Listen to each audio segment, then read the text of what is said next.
this is like a criminal. Everybody know me, they say that she go. Lipstick, liner, lashes for celebrities. And if she looking good, then you say she be. Oh, you think you know me? Probably Instagram. Reposting my picture saying you're a fan. No need for a filter, cause my beat is ill. Have you looking good? Man, if looks could kill. Hey guys, Tatiana Ward here. Thanks so much for joining me. The other day I got a huge package in the mail, and it was from a company called OPV. I had never heard of them before, and I really don't even know like what their claim to fame is or how long that they've been in existence, but they had some really, really pretty eyeshadows, particularly this palette.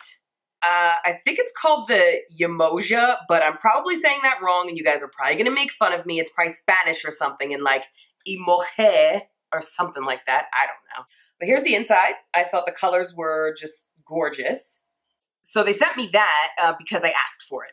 But then they also sent me the biggest, like 3 packages of pretty much everything that they offer, I think, including this. These are some glittery eyeshadows. Aren't they freaking gorgeous? And I keep seeing this trend go around, like these shadows that aren't loose glitter, but they're glittery like loose glitter. I wasn't expecting that, so I was really surprised and thrilled because free makeup is awesome. I wondered how glittery they could be. But as you can see, I think they're pretty friggin' glittery.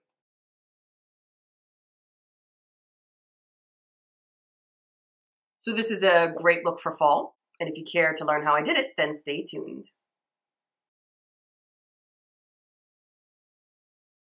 So I started out by priming my lid with MAC's Painterly Paint Pot, using this color right here first, using an E40 brush from Sigma, going into the color directly underneath our first color. I'm going to make that my second color. Spreading that upwards. This is something you'll see quite often when I'm doing somebody else's face. I will literally go between both of my brushes, one for each color. I want to make sure that my colors are merging properly. So if you can, learn to just multitask and hold multiple things at the same time. Also, if I were doing somebody's face, I might raise the skin right here so that I can make sure that I'm getting into the folds of the eye. I want to make sure that my primer is in the fold of the eye. I want to make sure that my eyeshadow is in the fold of the eye. It also helps to just pull the skin taut so that your brush isn't dragging, but that's hard to do, on yourself. So I have my mirror angled down so that I'm kind of looking down, which helps if you're doing it on yourself. Now I'm going to take our dark purple. This brush is the MAC 221. I don't really vary too much with brushes. Blending that upwards, blending it into our kind of cranberry, pinky, Merlot-y color there. Carrying it all the way in.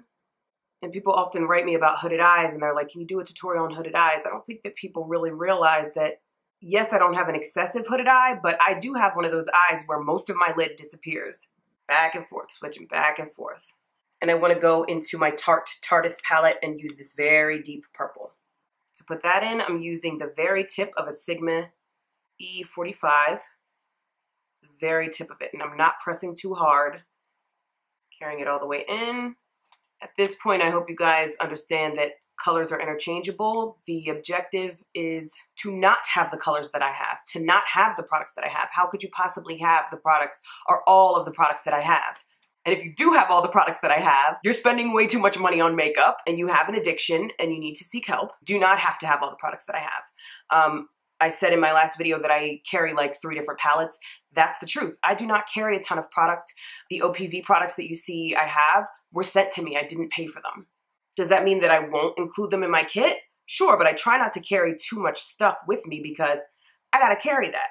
But I want you guys to become confident in seeing a look, attempting to duplicate it without having what I have. Especially those of you who are trying to become makeup artists and working on your skill. That's a huge lesson, is to be able to look at something and work with what you have. I want to go back into our second color. Okay, I'm going to start to put that on either side of my lid, leaving the center without anything on it. I forgot to tell you that I put this color down, sparkly, cranberry-y, bronzy-y, hard to explain-y. I'm going to put that right in the center. Initially, I put it all the way across the lid. and then realized that I wanted that matte color on either side. But I'm going to touch up the matte color that I initially put on either side. Something super interesting about this magnetic palette, I initially thought that these colors would go on the skin a hell of a lot easier if I wet my brush. So anyway, I went in to wet my brush and realized that it does not cling better at all when you wet the brush. But that baffles me because usually anything with a chunky particle like that, if you wet the brush, they cling together a lot better and then they apply a lot better. But this is just a whole new texture to me, period. I'm not sure if you could tell, but I just planted my finger in it and pressed down and it got an imprint in it, like an indentation. So I'm not sure, you know, unlike glitter, just loose glitter, it's got to have something wet to cling to.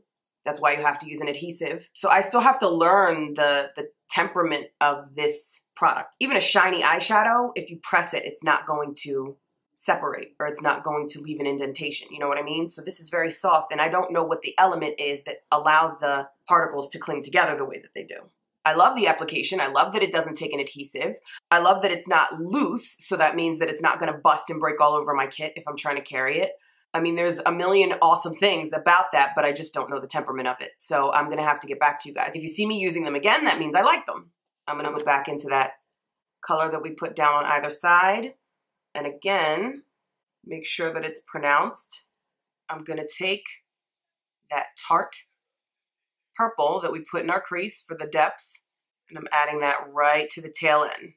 Also going to take it and go right on my inner eye with it. Picking up my other brush, making sure that that's blended out the way I want it to be. I think I got a good shape here, but won't really know until I clean up my edge. You see on this eye, I connected my dark purple. So even though I carried it out and made a mess of it, I'm going to leave room for when I connect my purple down here. So I'm not going at the corner of my eye. I'm going to start to fill in my brow using my Benefit. Benefit sent me this stuff. I think I used it once before in one of these videos, but I'm curious about it because it's just sitting here. It's a tint called GimMe Brow. This is what it looks like. I love that it's got such a teeny little wand. I'm going to use my illuminator, this color right here. This is actually meant to be a highlighter, but like for your cheeks, I mean. Kind of fanning that down into that first color we put down. Okay, now I'm going to take my concealer and start to go around the eye. To figure out my parameters and where I'm at right now, I'm going to take my dark purple and begin joining it. Okay, so now I could see my shape now that I've joined them. You see how that helps out? But I could see it's a little too low still, so I'm just going to take my wet wipe, just clean it up a little bit more. I see that I want to bring my purple up a little bit more because I don't feel like it's even with the other side. Now I'm going to go up against my edge because I feel like I have my shape the way I want it to be. Taking my finger, blending that into my shadow, finding the balance and merging my concealer. Dragging my concealer down my nose, merging it with my forehead highlight. Contour that I use on me. It is from Fashion Fair. It's the only Fashion Fair cream that I have on my kit. Accidentally got it on a whim and kept it for me. I don't even contour with other people with this. Okay, I'm going to begin to blend and set myself, and then I'll be back.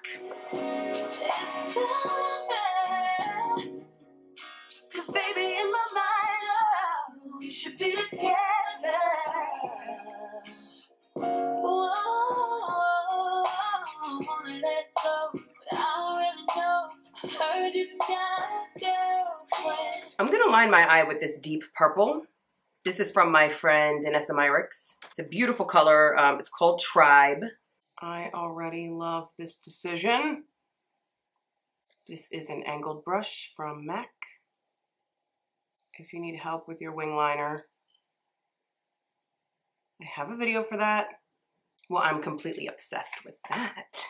I'm gonna take a black liner, just go right up against the inner eye, on the inside here, right on the tail end. Make sure that it's dark enough. Sorry guys, my camera shut off, so I decided that I would just put one lash on. So I'm gonna take our darkest purple from that Tarte palette and just make sure that my purple doesn't have any gaps in it, because this one did, the other didn't. And also make sure that it's pronounced the way I want it to underneath here. Do the same on the other side. Also gonna take it and bring it right inside of the inner eye and fade it out towards the center. Put it on this side too. I'm gonna put this color down. I'm gonna put it right in that center there and merge it into my purple. I wanna make sure my purple's faded into it the way I want it. Okay, and let's line this inner eye. I think that brought it together. I'm gonna use my lash from Flawless, Mink Lashes. And I'm gonna use this mascara from Lancome, Monsieur Big.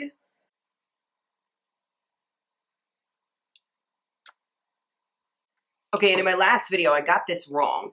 I thought that this Benefit blush was just a highlight, but it's actually a blush. It's labeled as a blush. I'm literally obsessed with this. Like, it's got just enough color to not be super blushy, you know? And it gives that kind of glow, which I think is so pretty. Oh, I'm totally obsessed with it. The color is Sunny Golden Pink.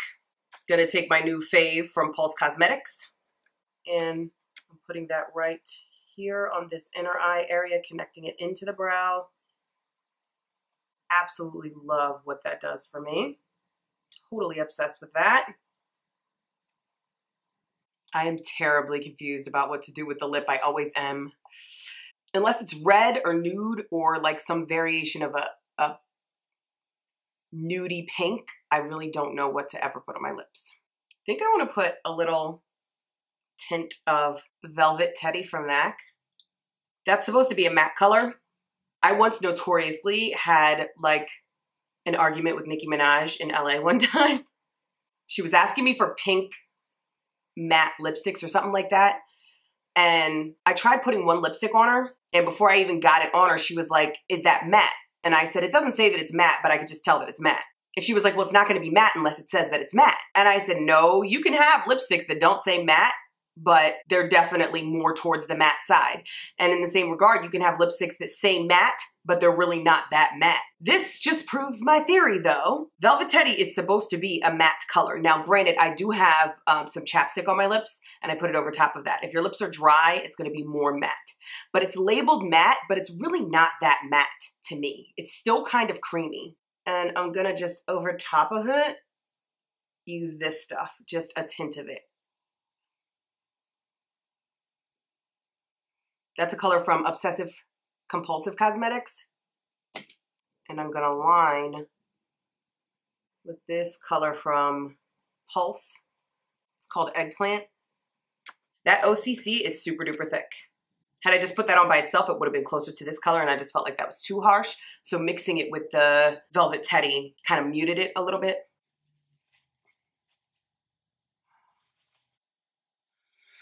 Ugh. I cannot believe I just did that. I'm gonna take my beauty blender, which still has some product on it, to fix that. It was eyeshadow, by the way. Just patting, not rubbing. Gonna put some translucent over it. You know, when stuff like that happens, don't panic. And don't tell your client, because as soon as you start to panic, your client is gonna look for something to panic about. And even if you fix it and it's undetectable, they'll notice that you panicked and they'll start seeing something that's not even there. But I hope you liked the tutorial, and I will see you guys right back here really soon. Bye.